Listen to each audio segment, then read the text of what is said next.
x1 point है और ये y1 पॉइंट है, ये x2 और ये y2। तो डिस्टेंस फॉर्मूला क्या बनेगा, capital D equal to root of क्या होता है x2 माइनस x1 का whole square plus y2 minus y1 का होल स्क्वायर।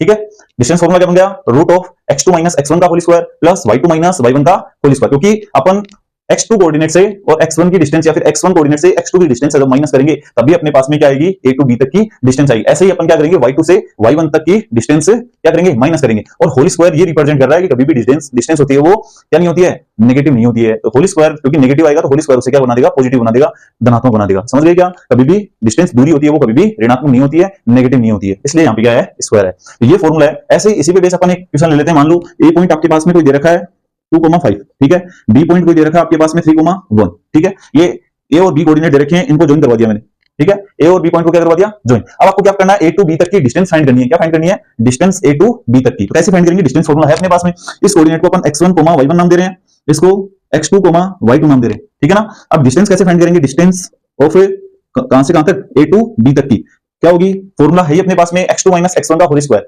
यहां से x2 पॉइंट है वो क्या है, यहां से 3, ठीक है, माइनस फॉर्मूले वाला, और x1 क्या है यहां से 2 और उसका whole square plus y2 minus y1, y2 क्या आपके पास में 1 माइनस फॉर्मूले वाला, और y1 क्या आपके पास में 5 और उसका होल स्क्वायर। ठीक है, फॉर्मूले में वैल्यूज पुट कर दी अपन ने। अब सोल्व करना है, वो उसकी क्या आ जाएगी, डिस्टेंस ए टू बी तक की आ जाएगी। तो 3 - 2 पहले आपको ब्रैकेट को सोल्व करना है। 3 - 2 होता है वो 1 होता है, तो 1 का स्क्वायर प्लस 1 - 5, 1 - 5 का मीन माइनस का 4 और उसका होल स्क्वायर। और रूट में क्या बना, 1 का स्क्वायर है 1 प्लस पहले यहाँ पे माइनस आ रहा है ब्रैकेट के अंदर, तो माइनस का स्क्वायर करना है। तो जब भी माइनस की पावर अगर ओड आए तब तो नेगेटिव देता है बाहर, और जब माइनस की पावर इवन आए, पावर में अगर इवन पावर आ रही है तो वो ऑलवेज क्या देता है, पॉजिटिव देता है। मतलब माइनस की घात में अगर सम घात आ रही है तब तो धनात्मक, और अगर माइनस की घात में अगर विषम घात आ रही है तो वो हमेशा ऋणात्मक देता है। ठीक है ना। तो माइनस का स्क्वायर मतलब इसका मतलब ये है कि इवन पावर है, सम घात है, तो सम घात हमेशा प्लस बना देती है। तो ये तो माइनस का प्लस हो गया। फिर क्या करना आपको, 4 का स्क्वायर करना, और 4 का स्क्वायर क्या होता है 16। तो यहाँ पे इन दोनों को प्लस करके रख दो, रूट में 17 क्या आ गई आपके पास में, डिस्टेंस ऑफ ए बी आ गई। और अगर डिस्टेंस फाइंड कर रहे हैं तो कोई ना कोई तो यूनिट आएगी आपके पास में। तो